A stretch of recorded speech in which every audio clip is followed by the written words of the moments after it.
সিলেটের আকাশে আজ অন্যরকম প্রশান্তি। এই শহরের বুকেই আছেন হযরত শাহজালাল রহমতুল্লাহ আলাইহি, যার নাম উচ্চারণে জেগে ওঠে এক শান্তির আবেশ।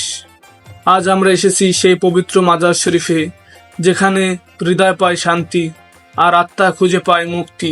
মাজার শরীফে প্রবেশেই আগেই হৃদয় জমে ওঠে এক ধরনের শান্তি।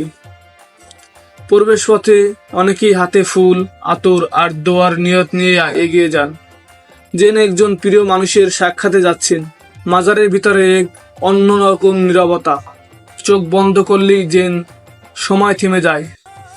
এখানে দোয়া শুধু মুখে নয়, হৃদয়ে আসে।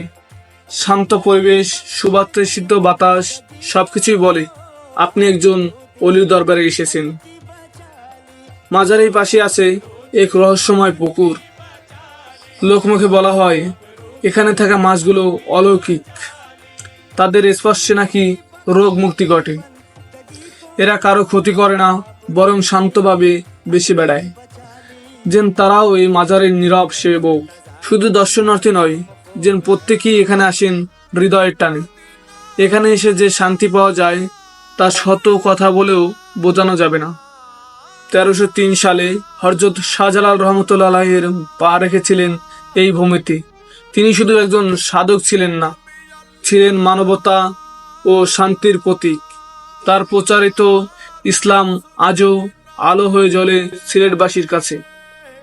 হযরত শাহজালাল রহমতুল্লাহ আলাইহির ভক্তবিন্দু যারা আছেন, তারা তার নামে টাকা পয়সা যে মানত করেন সেইগুলো এখানে জমা রাখেন। এবং আমার পিছনে যেগুলো পাথর দেখতে পাচ্ছেন, এই পাথরগুলো হচ্ছে ইয়েমেন থেকে আনা।